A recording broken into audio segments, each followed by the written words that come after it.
Albania was the last European holdout of a purist Stalinist communism right up to the late 1980s. It remained a little time capsule aside from the rest of Europe, as most travel out of or into the country was heavily restricted. So its culture for a time went about untouched by most Western influences. Lei Yippi, a political theory professor in LSE, was a child in Albania during the tail end of the communist government and wrote a memoir about her experience living in those peculiar surroundings. She spends a particularly interesting moment explaining her family's fascination with a singular Coke can that was placed for display in her family home as an item of prestige. To be in possession of a Coke can, even a used one, was something special in a country with such strict import laws, and the Coke can itself gained its own meaning between the owner and the observer. A society that had been stripped of commodity saw this small red piece of tin produce a new form of communication. This can meant you were speaking without words to your neighbors and visitors simply through the object. A form of communication which we, in modern terms, have become so accustomed to, but for that sheltered community, acted as a seedling to a phenomenon that would soon take over their lives at a light speed, just like in many other post-Soviet countries, which all had to experience a transition as the wall fell and the West won. But how did that little object of this Coke can lead to the complete collapse of Albania and its community?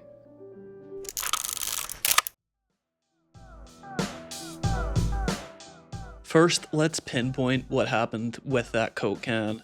The moment where the can starts to signify something between you and someone else is the moment of reification, when real human interactions turn into these mediated, abstracted signifiers, which are placed onto objects, hiding the actual truth of the real human interaction happening behind it. Nowhere is that seen more in the modern day than in the commodity, which is the center point of a developed capitalist economy. According to Georg Lukacs, who was writing back in the 1920s and took much of his analysis from Marx back in the 19th century. Because we have to remember, much like Albania under communism, most societies historically did not prioritize commodities.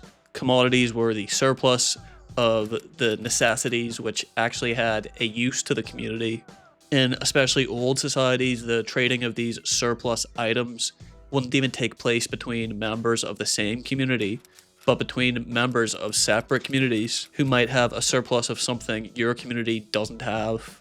Maybe your community has the ability to make more grain, while another community has access to a lot of clay for building materials. It might be useful for you to exchange with each other, but your actual society was not based on those interactions. Because generally when you were producing something, you were making things for your own use or for your own community's use, not for exchange. In Western economies, commodities made specifically for exchange were first standardized by merchants who needed consistent values for those commodities so they could move them more consistently from producers to consumers. The merchant then changes the upfront and simple exchange, which used to happen between communities, to placing a middleman in between the transaction. Add to that the introduction of money, which was used for consistent exchange, and interest-based loans, which were used to decrease risk in certain transactions. These things started to make economic transactions become more and more distanced, more complex, and allowed for the commodities made for exchange to be consistently produced and moved. And soon you saw the Industrial Revolution take place, where it became standard for commodity production to take place in factories across the Western world. The whole of these societies became focused on the production of those commodities for the enrichment of business owners, creating a uniform economic process for all of society, which was centered on the commodity. But in Albania, that just didn't exist at all in the 1980s. There are no merchants, and all production is meant to focus on producing what the community needs, which, to be fair, the regime at the time didn't do a very good job of. Albania then goes through a weird transition away from communism to capitalism, even though there's no revolution, no violent uprising, or military coup. It's actually the ruling Labour Party of Albania who started to introduce democratic reforms after they saw student protests within the country and they saw the falling Soviet bloc outside of the country. And that Labour Party of Albania, changing its name to the Socialist Party, wins the first election in 1991, but very quickly loses power a year later in 1992, where the newly formed rival, the Democratic Party, led by Sali Berisha, wins power. It's from this where Albania goes through a steroid-fueled transition to capitalism that took most Western countries centuries to pull off, as we just described. This hyperactive form of change generally gets called shock therapy, which many Albanians at the time were calling for, as they all had seen this American Western propaganda about the opulence of capitalism. This transition was not just about moving the economy from a closed system to a free market, but a need to move the commodity from a peripheral object in society to the central point of everything. It also relies on a complete change to how work is structured as well.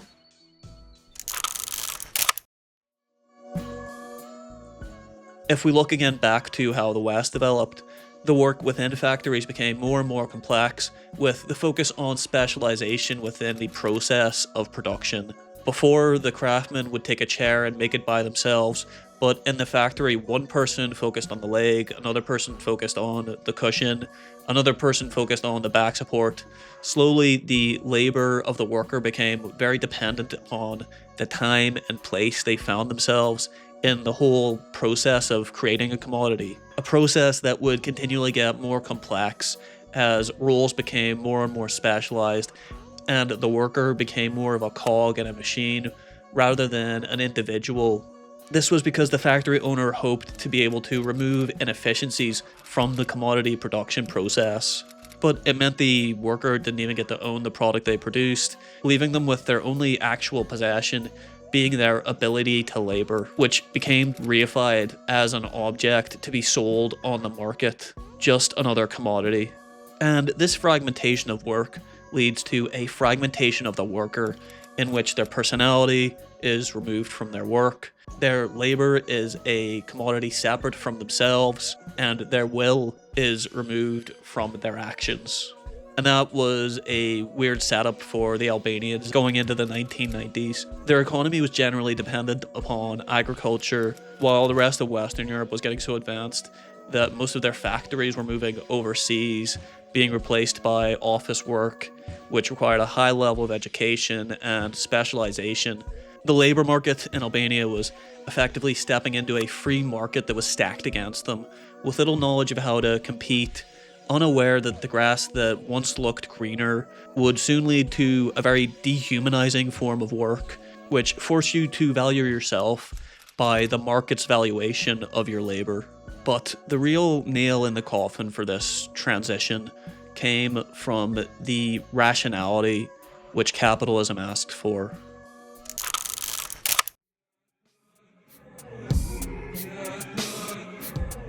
Georg Lukacs points out that this capitalist rationality isn't objective, but it's just a particular rationale imposed where all interactions become refocused on the priorities of commodities. That rationality of the commodity gets imposed onto the state and the legal system, which reorientates towards the management and litigation of objects rather than managing and litigating the relations of actual people. And this was a transition which Western countries went through over decades, if not for some, maybe even a century. This is where we see the introduction of the traditional bureaucracy that starts to place the convenience of commodities as the rational priority and creates a series of inconveniences to the people who have to live under these reorientated institutions. All those forms you fill out, all the administrative time, all those difficulties are a product of these systems not really caring so much about you, but caring about the protection of the commodities and their production. It's the same thing that happened to the merchant who needs to create a convenient process to exchange stuff between producers and consumers. But then we see this being placed on a much wider scale so that the capitalist ideals can be enacted on top of society as smoothly as possible. And for that, stable institutions are needed to provide the stable basis for commodities to move. Those institutions then contribute a cultural rationale that suggests capitalism's ideals are natural as they begin rationalizing, dividing, and fragmenting how we get to live day to day. But those institutions for Albania and most other post-Soviet countries had literally just crumbled, while the Western world was relentlessly encouraging a free market capitalist logic to be imposed. And to be fair, many Albanians, like we said before, wanted that quick nicotine hit of unfiltered capitalism to amp up their economy. So land got privatized, most products were turned to commodities, the lek was introduced as a new currency, they opened themselves to the free market, joined the World Bank, even were getting credit from the IMF to push forward development. It was like Reagan's wet dream. Even individual Albanians started to put their own private money into investment funds in the hope of seeing the profits that traditional capitalist propaganda had always talked about. But at the same time, Albania was barely just a functioning democracy and was being led by the Democratic Party, who were effectively a set of cynical former members of the Communist Party who had just jumped ship. Their leader, Sali Berisha, was a very talented politician from that same Communist Party who had positioned himself as the beacon for this new democratic politics and would receive unrestricted support from the West to push Albania forward as long as he kept the Socialist Party out of power. The thing is, Berisha would quickly take advantage of this blank check and slowly started jailing journalists and beating up opposition he didn't like. He would fail to put in place any constitution, had a very corrupt government, and also failed to really build up any kind of actual legitimate state or legal institutions. Meanwhile, state property was getting sold off for cheap, the social safety net was effectively removed, and the only infrastructure left was for agricultural production, which is fine, but not necessarily profitable within the European marketplace. Additionally, at this time, there is a mass migration out of the country happening, as many people were moving to Italy, which was understandable because by 1994, only 3 years after the democratic reforms, there were 300,000 Albanians unemployed, and poverty was rampant. This would all come to a head as those individual investments that Albanians had been making with their money, that Berisha encouraged them to make, were revealed to be pyramid schemes in 1997. $1.3 billion had been lost from the economy, making up nearly half the Albanian GDP. But this wasn't corporate money, this was people's life savings. Obviously, unrest would follow from this, only intensified as Berisha's Democratic Party would be accused of rigging the election, sparking more unrest that eventually saw government forces fire into crowds. It wasn't long before the government fell, Berisha resigned, and Albania was left in total chaos. The south of the country saw rebel groups and criminal gangs take control and inching their way up north, forcing even more migration out of the country. The madness only came to an end when Italy led a UN peacekeeping force to re-establish some kind of rule of law, as Albania's attempted transition lay in tatters while the international community looked on. While it would be easy to say this was all one leader's fault, the issues here were much deeper than that. Within 6 years, Albania was shock therapied into total economic mutation, despite having a very weak state, a barely functioning legal system, and a disintegrating social bond. And it should be remembered at one point, there was a relatively peaceful transition to democracy happening, with a lot of potential, but was misled into a capitalist free-for-all. But it should also be made clear, the regime before the transition didn't do great with its secret police, a lack of development, and many other issues. But the supposed economic savior of capitalism was exposed for its flaws in a very violent moment of crisis, which is what Lukacs points out as being the breaking point of the naturalized irrationality inherent in all of capitalism. The logic which capitalism imposes can look so normal as it reduces our view down to this individualized, atomized perspective where we can only think of our immediate interactions through the misleading medium of commodity. But there is a breaking point. That breaking point for any ideal which does not match with reality is the crisis brought about when the contradiction becomes violently apparent and exposes the gap between the ideal and the real. Unfortunately for Albania, that crisis in 1997 was a particularly violent moment coming about from a very irrational set of actions by the international community and the Albanian leadership, who were unable to completely reorientate the country's state, legal, and cultural institutions towards the rationality of a commodity-centered approach. However, even now, we seem to find ourselves in a particular moment where that illusion in which capitalism's ideals are superimposed onto reality seem to be faltering, and we have to hope that we don't find ourselves in an even more chaotic set of circumstances than we already find ourselves in. But we would first need to break the illusion that led us to consider the relations of things over the relations of people.